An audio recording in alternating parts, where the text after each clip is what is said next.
McDavid. Moves in, McDavid goes upstairs! What a goal!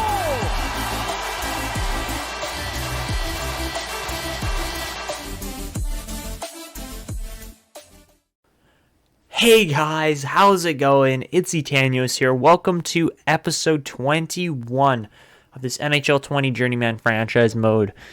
For those of you who don't know what Journeyman is, it's where we try to go and win a Stanley Cup with every championship list, team, organization, whatever you want to call them, in the NHL. Out of 11 so far, 2 out of those 11 have won the cup here. Those teams being Winnipeg and Florida. Obviously, we took Winnipeg to Stanley Cup glory, but Florida was able to do it themselves.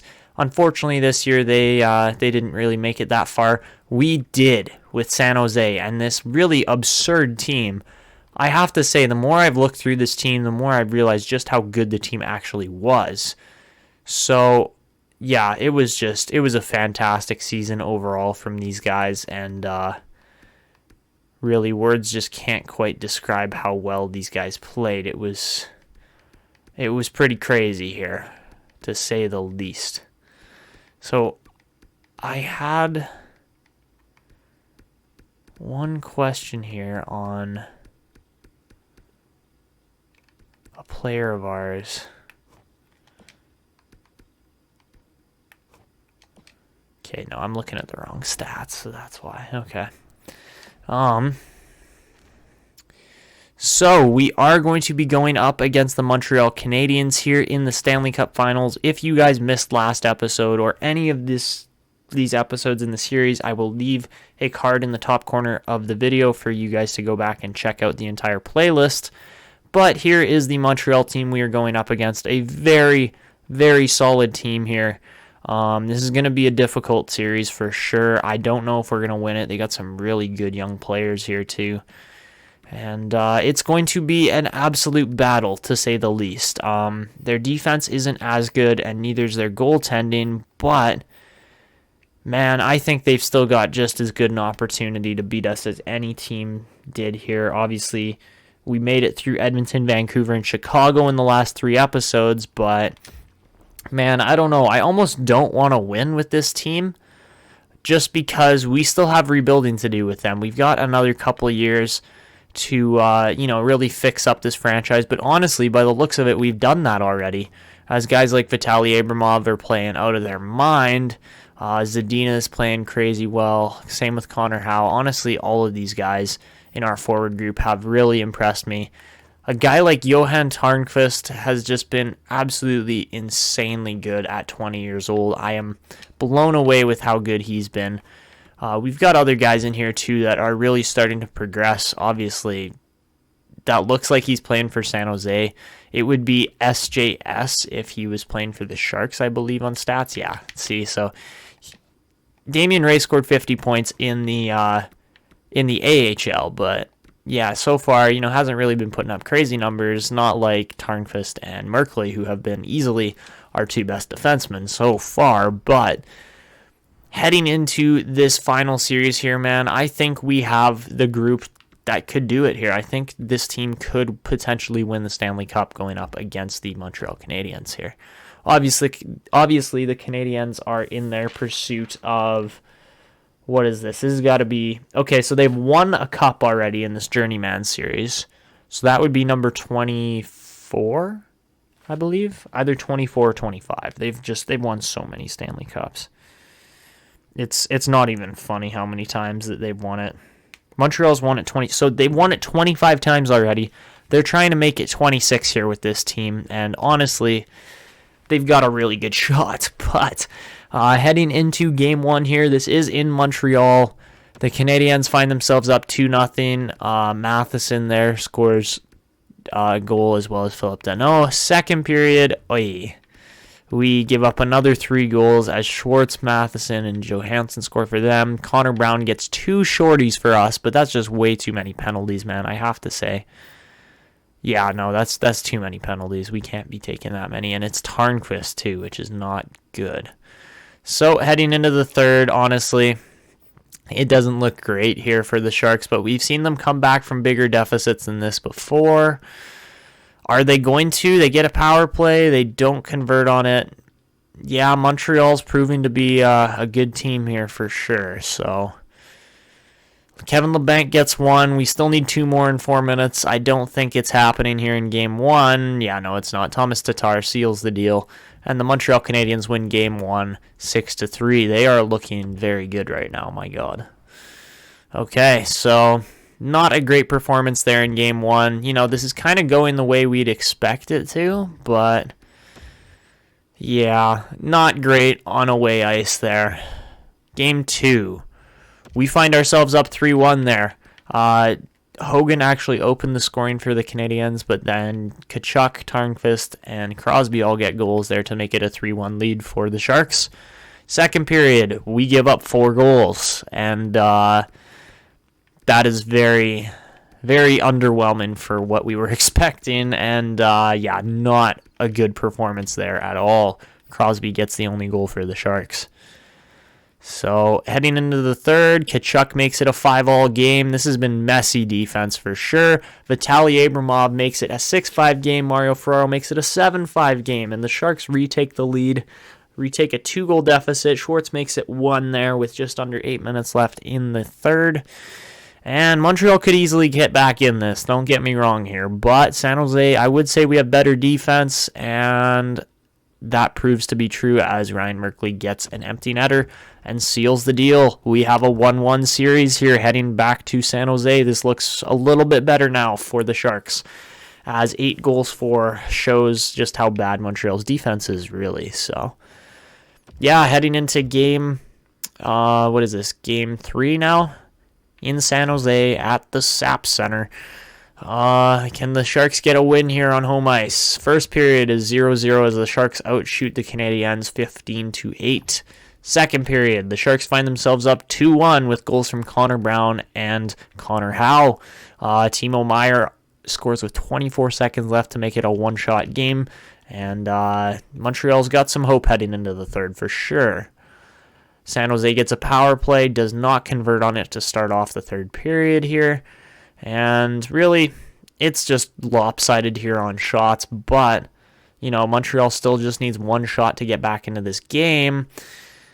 By the looks of it, San Jose's defense is proving to be sturdy here. And, they give up a power play goal there with no time left. And we are headed to overtime in Game 3.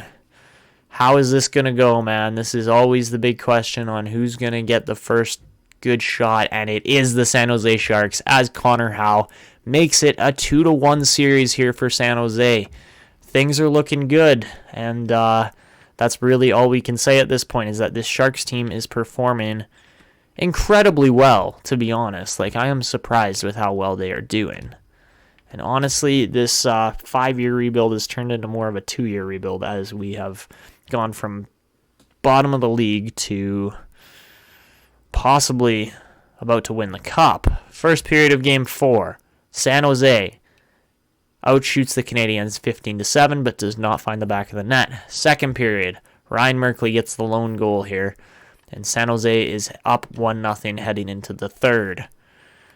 Honestly, if we win both home games, we've got a really good shot at winning this series, and Bogniecki scores a power play goal to make it a 2-0 game. Another power play for San Jose does not convert this time.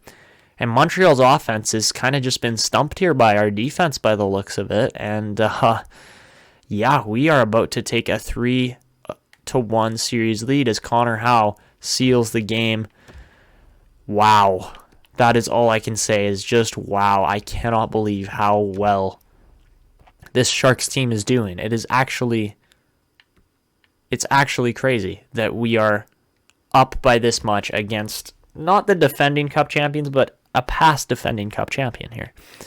I think Montreal's really missing a prime Carey Price right now. Obviously, a better goalie would make this a closer series, but man, it's looking damn good here for this team right now. And, Tkachuk's got 30 points, man. He's been playing out of his mind. You would expect Connor Howe to kind of be pushing for that top point total, but yeah, Brady Tkachuk, man, he's just thoroughly impressed me here so far. I'm really glad we signed him. I mean, obviously he was a bit expensive. Like, what's his contract?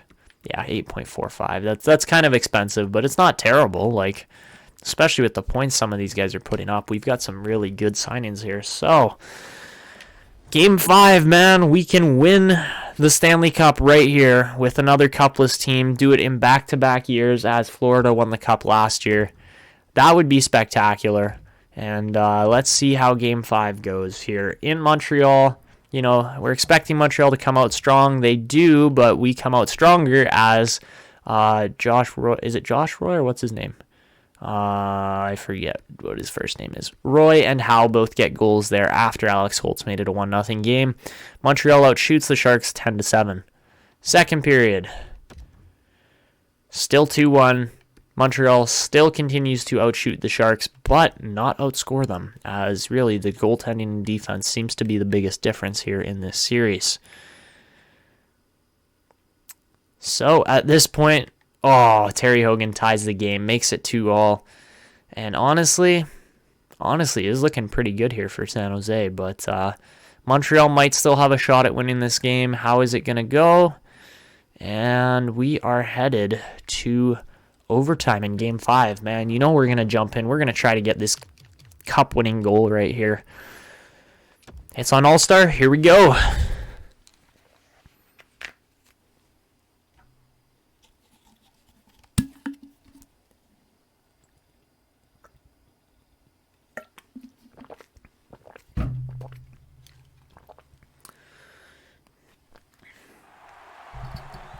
So, to be honest, words can't exactly describe just how close we are to the Cup final here, man. This is a scary good stage to be at right now with this team, especially after just 1 year. And honestly, our puck movements just really, like, it's... Gustafsson cut that off, or Gustafsson. Timo Meier tries to make a play. Merkley gives it up. Yikes, that was a good chance, man. And not in front. Ay, that was close. Nice pass. Connor Howe gives up the puck, unfortunately. And I messed that one up. But he didn't even take a good shot. Okay. Lefebvre gonna send it up to Merkley. He's looking for a pass. There you go. Claude Giroux, get that thing in deep. And we had a change going on there, unfortunately, so that didn't work so well. Alright, Lefebvre, cut him off. Good play. Alright, Roy, let's go. Let's see what you can do. Cut back. Oh, that was a nice move. He's still got the puck. He's going to hit Philip Zadina with a big stretch pass. Zadina going to cut in, and there it is. The Stanley Cup winning goal. Philip Zadina snipes it through the defenseman's legs over Carey Price's shoulder. And that is San Jose's first cup in franchise history. What a goal. Philip Zadina, like, who would have predicted that? That, you know, the hero for the Sharks team was going to be Philip Zadina on a long change with a stretch pass. Just, wow. What an absolutely fantastic finish there. And what a series it was. Ryan Merkley is going to get to lift the Stanley Cup here in just a couple seconds. Yeah, Montreal, you already won the Cup. You guys have 25 of them in franchise history. This is our first ever as an organization. Wow. Just spectacular. Obviously, it's not as sweet on away ice, but it's the first Cup that this franchise has ever won. It's pretty damn sweet still. Wow, what a series. What a spectacular way to win the Cup here in just 5 games, only a couple minutes into overtime too, and Connor Howe is going to win himself the Conn Smythe with really an absolutely spectacular performance throughout the playoffs. He was scoring like crazy, and yeah, man, he deserves it. I will say that. I mean, I kind of thought Tkachuk might win it, but no, Connor Howe was the focal point of this team and will continue to be for probably the next 10 years or so. So yeah, here we go, the Stanley Cup, man. Oh, victory is sweet, and this is just the second Cup we have ever won in our managerial history here.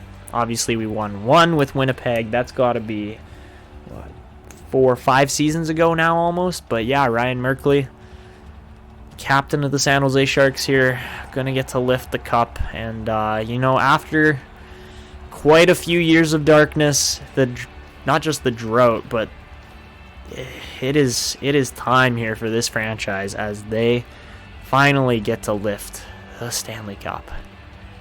Oh, that is sweet. Claude Giroux, I believe that is his first Stanley Cup in his career, and he has got to be like 38 years old. Crosby tacks on another Stanley Cup here. That is insane. I can't believe how many cups Crosby's won over his career now. Man, he's got to be going down as one of the greatest players of all time. He might be top 2 or top 3 in there. He won another one with Pittsburgh in this series, and then he's won another here just now with San Jose. I mean, winning players convert or translate to winning ways. And that proves to be true here. Philip Gustafsson going to get to lift the Stanley Cup. Obviously, he performed to probably the best of his abilities that he could have. And 28-year-old starter just absolutely was lights out for us and was really good throughout this entire playoff run. So Sidney Crosby wearing an A there. Obviously, he's got to have one of those letters. And the other guy there is Johan Tarnqvist as well, you can see. But there it is, man. San Jose wins a Stanley Cup, finally. Took us, what?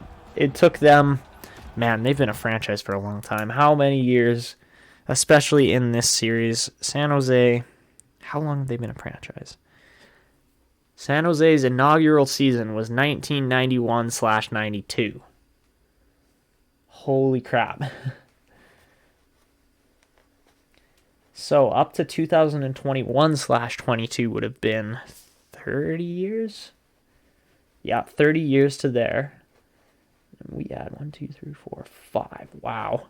35 years for them to win a cup. Wow. That is insane. 35 seasons, and your San Jose Sharks are finally Stanley Cup champions, man. What a crazy season that was. 51 wins. We finished 7th in the league, so not terrible.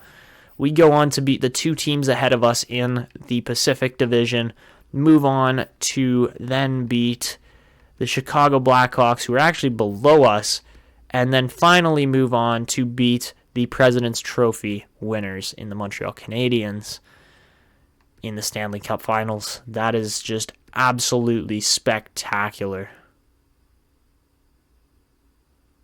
Haha, and it says rank there is... Does that mean that's first-time champions? Is that what it means with the rank and the 1% kind of thing? Or what does that mean? Anyways, the guy there that gets the Conn Smythe is Connor Howe. Scored 19 goals and 9 assists in 25 games. Absolutely spectacular from him. All right, so if I'm being completely honest with you guys, I think this team still has a lot of growth to do. Yes, they won the cup, but if we look at our roster, man, we've got some guys that are probably going to retire here this year. As in Claude Giroux and Sidney Crosby, they're probably looking towards the tail end of their career here. As really, drafted in 05 and 06, they have had long careers. Man, was Crosby on that Penguins team 4 years ago that won the cup? He was. So Sidney Crosby, my God, he's got like 5 or 6 cups now in his career. That's crazy. That's absolutely crazy. And he is... Honestly, he's got so many points, too. Holy jeez. So Crosby is actually sitting 5th all-time right now in scoring, just behind Gordie Howe, Mark Messier, Jaromir Jagr, and quite a ways away, Wayne Gretzky. But yeah, he could be pushing 2,000 points here if he plays another season. So, wow, that is fabulous. All the crazy numbers that are showing up here now. And I think we are going to sim to the draft. Get that done in this episode too, as the Ontario Reign are your AHL champions there with the Calder Cup. First time they've won that in this series for sure. So looking at the new salary cap, 100 million in cap space is pretty nice. And let's see. Lottery's looking crazy there, man. Holy. Nashville via Anaheim moves up to the 3rd best pick in the draft. Damn. That is a crazy draft class, I have to say so. Or crazy draft class, draft lottery, as Pittsburgh moves from 8 to 1. Jeez. All right. Well, looking pretty darn good for San Jose right about now, as I would like to land a guy like Damian Hughes or somebody like that, but we'd have to trade up quite a ways. There's also another elite in here named Reginald Salvatore. I think it's Salvatore. So he'd be nice. I mean, a guy like Corvo wouldn't be terrible either, but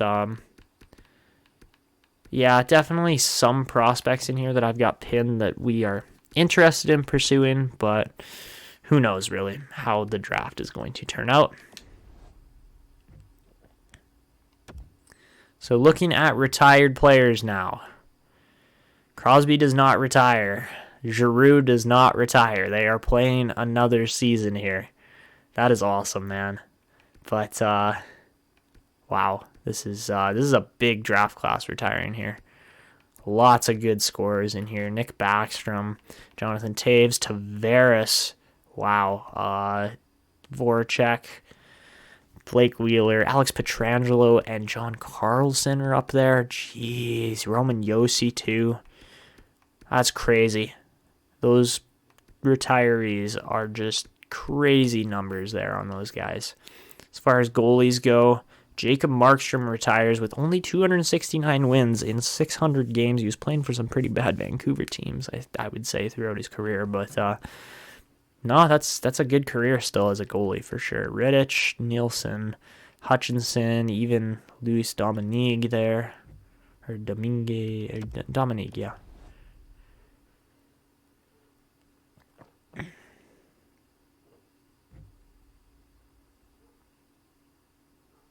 So the following players retire here and are now coaches. So Nick Backstrom and Jakub Voracek.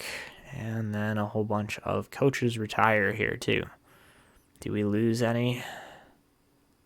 No, we do not. Nice. All right, so here we go. Heading into the 2020 NHL Entry Draft. San Jose's looking to, well, I mean, if we can land a top 5 pick, that'd be insane. But I don't see any of these trades actually working out in our favor here. All right, so we're going to try to make some moves here. Just to, stay fresh as a franchise if we can. And, I mean, with the 5th overall here, by the looks of it, they want Zaitsev, but I don't think that, actually, that might be good enough value to swap straight up. And Nikolai Zaitsev, he's going to take a couple more years to develop. There's no question about that. So maybe we can let him do that in Washington instead. That, unfortunately, does not go through. So we will have to throw something else on top of this. And I'm kind of feeling a guy like, I don't know if I want to go Gagliardi, but is there a draft pick they want? Can we trade him a 2nd rounder next year as well? That's rejected. Still too far off the table. I think it's just mainly based on the fact that they either want a 1st round pick back or something like that. Can we go Ristolainen as well? Rejected, so it's a bit low. So I think if we throw the 2nd in on top of what we got already here, I get the feeling that that might just go through. And there you go. So for a 5th overall pick, that's pretty good from, what's their names there? That was a pretty good pickup there from the Washington Capitals. By the looks of it here, we're looking at a prospect at number 17. If we can pick up the 16th pick, that would be perfect. And oh man, not a ton of options here for who we can trade. I mean, we could try Jeremy Roy maybe.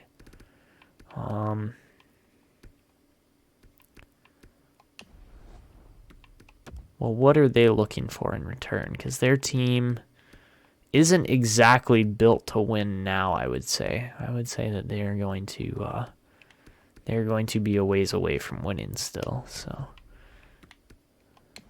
let's let what their names. There you go. Okay, so not Gordy Para, what's his name? Mason Para goes second overall. He's only a 78 overall. So that is not spectacular. Yikes, okay. What is Winnipeg looking for in exchange for this pick? What?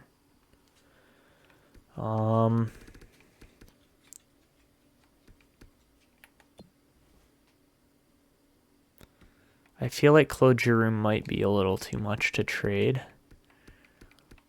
Honestly, if we could go with like Ouellette plus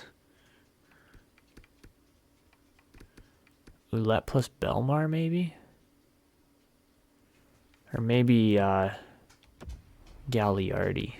That would be an equal trade, I think. And yeah, they take that easily. So now we've got all our picks lined up that we want. Let's see where these other players land. Mendez is also a 78 overall defenseman. He's offensive, though, and Hughes goes there 3rd overall. Dang it. Okay.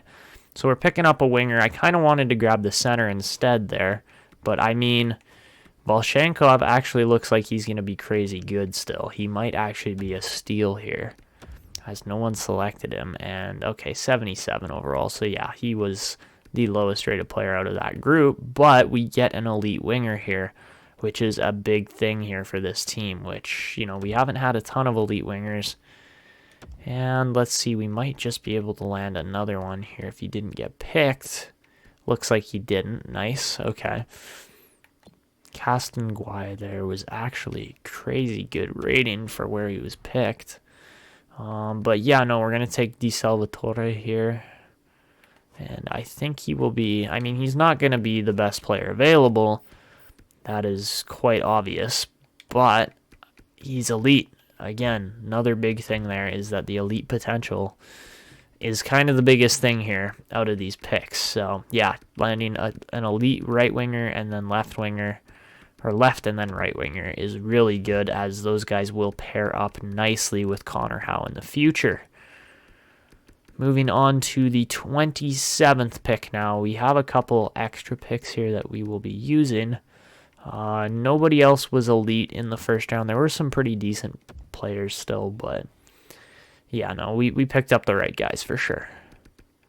So our next pick here is going to be Gord Esposito, a 6'5" two-way center. Got a 3-year ETA. Supposedly plays like Trevor Linden. Face-offs are a strength. That is something you don't see that often, and he's a 65 overall. That is a nice rating, man. 70 rated face-offs as well. Jeez. Okay. So yeah, Gord Esposito, a very nice addition to this team. And then we move over here to, wow, West was actually really nice too. 66 overall. Jeez. Okay. Ooh, low elite in Jekimov's there. That's not bad. But no, I like Gord Esposito as a pick for sure. So after Esposito now, we are going to be again going off the board. And we are going to be selecting Roman Honzik here. Right-handed two-way, or not two-way, right-handed offensive defenseman. And it will hopefully turn out to be pretty decently rated too, man. I swear to God, if Caleb Cambeats is actually elite, that's going to be a piss-off. But 59 overall, that's not spectacular, but at least he's a medium top 4, and we know he is. And there was at least one low elite there, yeah, in Bradford. Not great. Spooner was high rated. Shing was an elite goalie. Adams was an elite goalie. Jeez. Okay. And then Mayorov was also a nice pick. Clough was good. Greentree was not great. Oh my gosh, Smith, how are you that high rated? Jalen Smith. Jeez, buddy.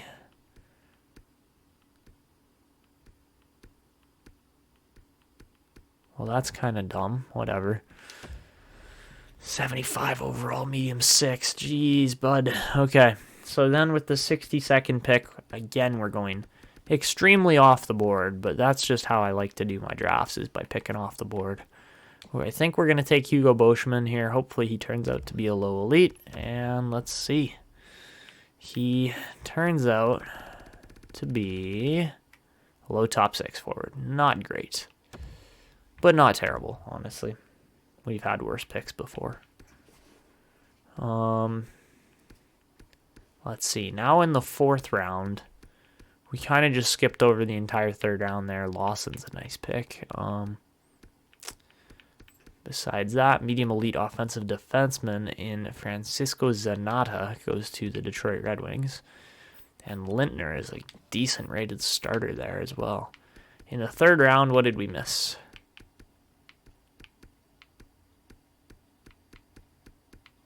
Not much. Oh, no, there you go. Jody Edmonds, 54 rated elite sniper. That's pretty low rated, but I mean, I'm sure they'll take it. So yeah, with our 5th round pick now, I don't actually know who we're taking here. We don't have anybody pinned. So out of our remaining picks here, I just pinned a ton of players. Obviously, we're not going to be taking all of them. Rivera we will take with the last pick we have. And I think we're going to take Machovsky here as well, just because then he's a guaranteed starter.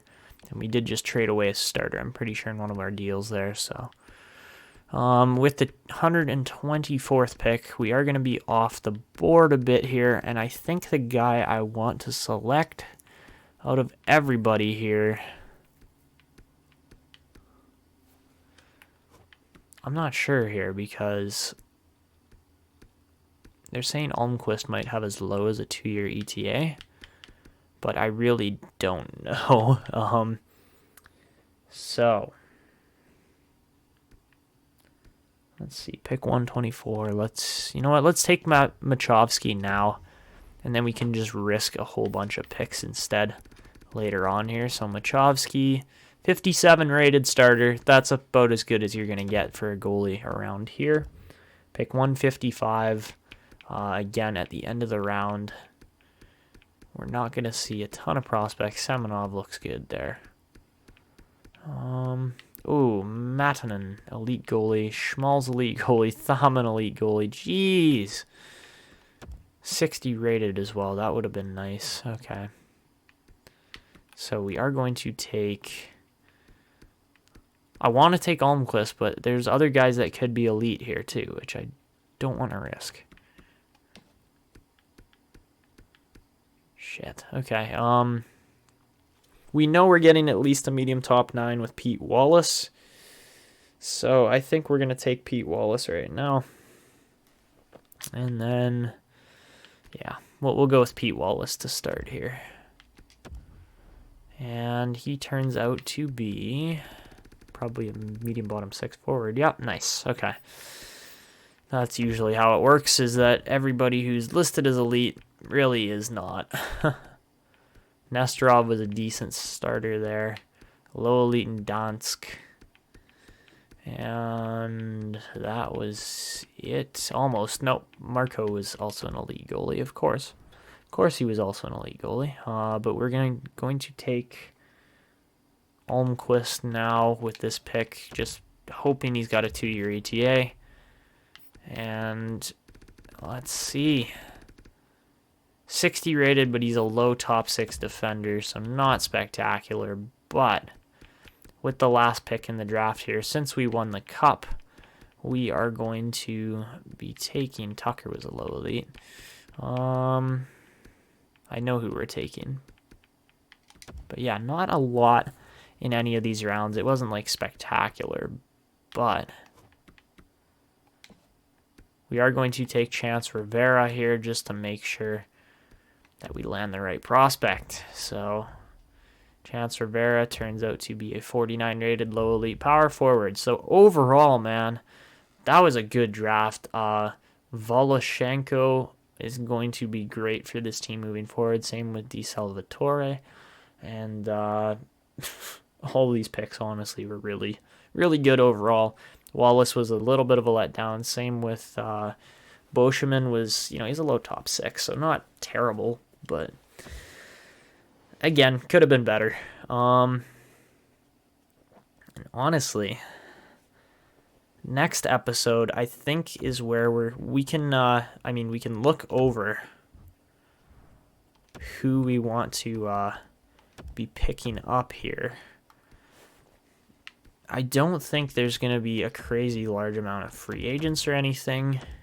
I think we'll get all our contract re-signing done. I don't think there's going to be a ton of that. We might have a rookie or two we'll have to re-sign, but I believe we got the majority of our players signed up to more than 1-year deals that we just signed. So, and a guy like Filip Zadina, obviously, I am most impressed with, as he has hit a 90 overall. And let's see. Nobody I really recognize there for RFAs. So, Connor Brown is a player that needs to re-sign. Filip Zadina is so worth his money, though. And Connor Brown wants 4.75 for 3 years. I don't know, man. Is he worth that much? Crosby's worth $6 million, so maybe not. Noah Gregor, we have to re-sign, man. How much does he want for? We'll sign him for 3 years at $2 million a year. And that's honestly a really nice deal. Who else? Hayden Fleury wants to re-sign. Yeah, we'll get him a deal. And Voloshenko obviously is probably going to play a year in the AHL. Ryan Hartman, we can sign as more of a role player because honestly we have quite a large amount of cap space that we really don't have to worry so much about, the prices of players. For goalies, both our goalies are good. Hanzus, man, I want him playing in like a starting role here coming up, so I think maybe we don't sign Bjorklund even if he is drafted by San Jose. No, he's not, so I'm honestly happy with the goalies. The defense, needs a little bit of work since there's some RFAs in here that, I wish you could just click one button that says qualify all RFAs or something like that, but obviously that does not exist. So we got a low elite there in Tuomainen, who we will sign even though he's not the highest rated. As far as right wingers go, I'm still hesitant on Connor Brown. Pressburg we can sign. Besides that, De Salvatore, I believe, is going to actually, let's get him to play one more year at the junior level, I think. Actually, maybe not.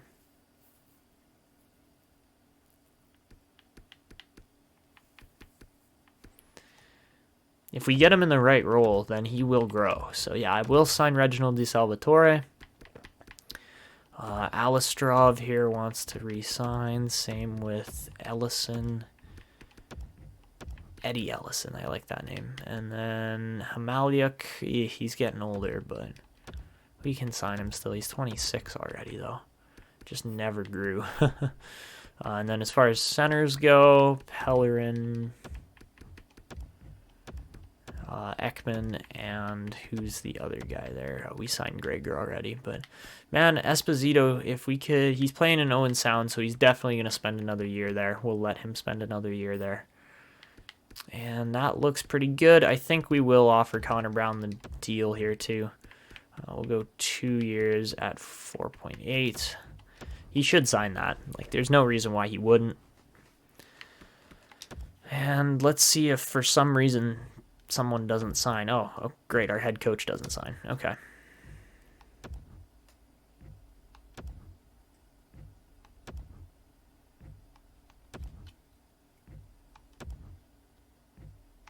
So Timofey Voloshenkov signs. Ryan Hartman's not going to sign. He's just too low rated. Fleury signs. Brown signs. Gregor signs. Ellison signs. Knyazyev signs. Pellerin signs. Alistrov, Hamaliuk, De Salvatore, Putio, Colomor, Reimer, Pressberg, Ekman, Tuomainen, Leu, all those guys signed. So we need to actually go and just make sure that our coach gets the right deal here. So what we are going to do is just make sure that, oh Jesus, okay, we need to definitely do some of these here to just make our owner happy again. The stadium's in terrible condition, as I have not paid any attention to it recently. Yikes. Okay. But no, we need to go to our coaching budget, max that out, and make sure that we get our head coach back, because honestly, our team fit together so well last year, it was a little bit scary. So we'll make sure we get our coach back. That's kind of the main priority. He wants way more money than he's probably worth, which is sad. Maxwell Harper, he's an offensive coach. He's got 70% system fit. So we might have to go and hire a worse coach, which kind of sucks. Yeah, that kind of sucks. So we will have to go pick up a new coach. Dang it. Okay.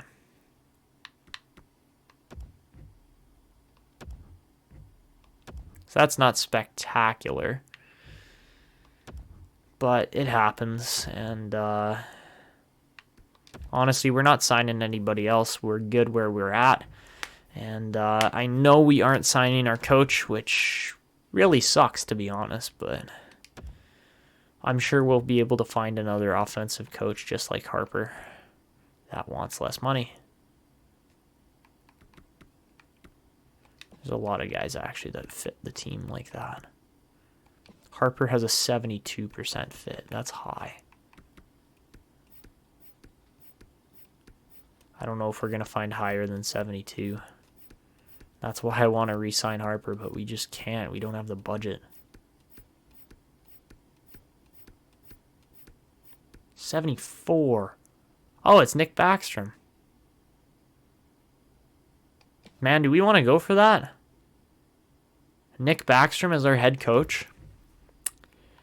I mean, honestly, he's got 74% system fit. You're not going to get much better than that. You can offer him $1 million for the next 3 years. And honestly, that would be sweet if we land Nick Backstrom, as he does have a 74% system fit, as he is an offensive coach. Volchenko, no, we are not trading him. He is not going up on the block. I'm sorry. As much as you guys are like, oh yeah, let's get rid of him. No, he's staying. Volchenkov is not a debatable piece. He is staying, guaranteed. Dmitriev we could put up there, though. And we should get Nick Backstrom here right away. But looking at our free agent availability, Mark Stone seems to be the only real elite player up there. I mean, okay. John Gibson's an 88 rated goalie in net, but he is 33 years old already. Not spectacular. If we sort by potential, honestly, Mark Stone might be the only guy really worth pursuing here. He is 35, though, already. That is something we have to take into account, is that it's probably not worth pursuing him at all.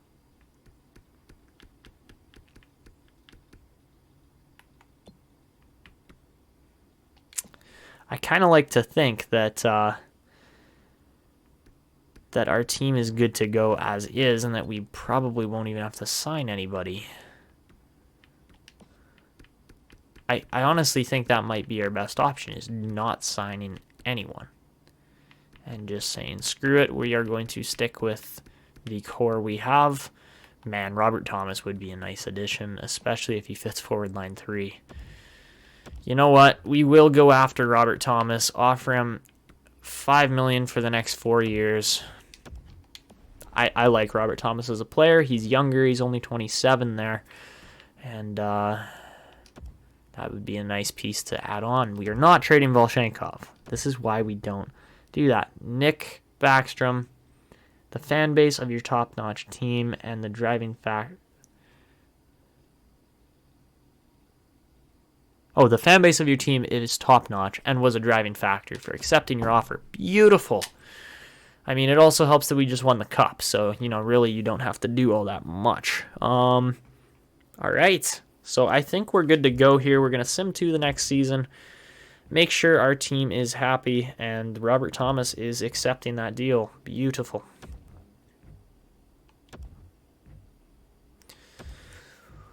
Honestly, we're seeing a lot of offers here for Volshenko. Jeez, Mitch Marner.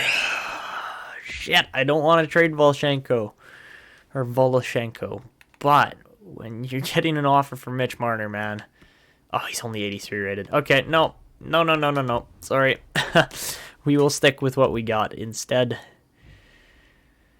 I'm not trading for Mitch Marner. He's a disgruntled winger, and I don't want to lose any potential there, especially when we've got a nice young stud here in Voloshenko who will grow into an amazing power forward in the future.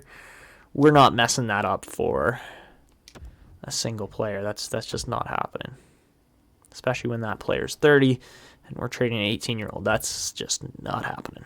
The next season, 95% of our tickets have been sold. That is what you like to see. And, yeah, man, that was just something else, guys. That was our first time we have ever had more than 50 wins with a team in this series was last season. I didn't even realize that. We also had our highest ever point total. And, yeah, that was crazy. So, our owner goals, they want us to add to our top 4 defensive group, win our regular season home opener, upgrade the team store, and have at least 2 home playoff games. So they want us to make the playoffs guaranteed. Why is Connor Howe not on the first line? I am sorry. So guys, here's the team we are probably going to be rostering for the 2027/28 season. I honestly like this top line. I think it's going to give Krinkovic here an absolute spectacular opportunity here to show off his skills as a playmaker. And yeah, really, it's going to be interesting to see what he can do. 24-year-old winger there, only 5'8", but I think he's going to work well with these guys. He is the driving factor for the chemistry on this line, as both Connor Howe and Philip Zadina don't fit on the top line very well. Besides that, we actually have a couple centers playing here. We got Noah Gregor is playing fourth line there, but we put Crosby at center just because his face-offs are better, even if he's not as fast as he used to be or anything like that. Guryanov's also on that line. We've got Boguniecki playing third line here with Robert Thomas and Vitaly Abramov. We got Brady Tkachuk, Claude Giroux, and Kevin Labanc. Same second line as last year. And then the only real change we made there, it's all simple chemistry really here.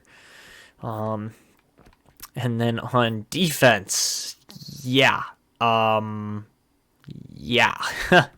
so we've got Jeremy Roy currently playing with Simon Lefebvre, even though I kind of want Damian Ray playing there, and it still balances out at threes, but, maybe we go like that, try Damian Ray up with Johan Tarnquist, see if he can actually grow like crazy this season, have 2 absolutely monster two-way defenders. That'd be insane. And then obviously Simon Lefebvre is a defensive defenseman, but will be just as good. And then playing with Merkley, he gets a +5 boost. So that means Merkley's a 91, Lefebvre is an 88, Damian Ray is an 84, and Tarnquist is an 80 or 91. Sorry, yeah, geez. Then the bottom pairing, that means Jeremy Roy is an 85 on the bottom pairing. Crazy stuff. Our scratch players here are Oliver Bjorkstrand and Connor Brown. We're probably going to trade one of them just for, I don't know. They're saying we need to upgrade our defense. I don't think we do, to be honest. Like, our defense is good. It's got great chemistry. And we got 2 good goalies behind them there with Skinner and Gustafsson. So I'm not worried about this team nearly as much as the owners are, but you know, that's how things work, I guess. So we're still trying to figure out where everybody's going to play. Just based on, well, there's a couple things here that we're trying to figure out still. Di Salvatore here, we want to get him up on the third line if possible. Lombardi. Yikes. Okay, we got no chemistry there.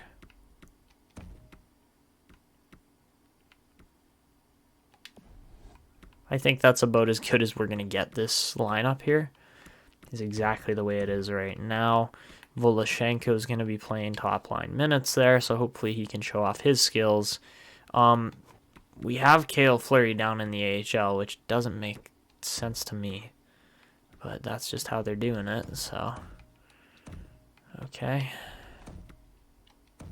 Don't ask me when we got Cullimore and Puccio both fitting the system just fine right there. Okay. I don't exactly know why it's looking like this, but it is. Cale Fleury, I want playing in the NHL, so. Man, come on. Who, like, it's obviously Reimer who doesn't fit here, so let's go like that. Okay. Trenton Hamonic and, honestly, Devin Keane together are really nice. That's a nice group there. And then Tyler Cullimore, again drafted by San Jose, and Casper Puccio. That's a nice group in there. I like how that defense is looking. We actually have some wingers in here we could throw in instead. Hanzus up to a 68 overall. Not too shabby. But yeah, that might prove to make things a little more difficult here for the Barracudas. Does Kasperitis fit in here? No, he does not. Jeez. He does fit third line, though, so that's, yeah, it's better, but it isn't. It's Pellerin who doesn't fit. Is he a top 6 forward? Oh, he's a top 9, and he's 24 already. So let's try Lombardi in here. Hey, there you go. Look at how that works. Okay. So, I think all the teams are figured out here now. We're good to go. And, yeah, should be another successful season coming up here for the, what's their team name? The San Jose Sharks. I think we're going to unassign Crosby the alternate and give it to Connor Howe for this season because, honestly, Connor Howe is just so damn good. So, yeah, that is our team. That is what we're going to be rocking with next episode. And really, for the remainder of this 2027/28 season, what can you say? That was a spectacular year from really an underrated team overall, but that's going to be wrapping it up. If you guys are enjoying this franchise mode so far with Journeyman and, you know, traveling around the NHL, using different teams, we're considered a championship status team. We will be making a trade next episode for Connor Brown, probably. That would be my assumption, but yeah, I hope you guys enjoyed. If you're new, please go down below, consider subscribing to the channel, at least leave a like on the video if you made it to the end. That was a pretty decently long video, and that's going to be it for me. This is Etanyos signing out, and see ya!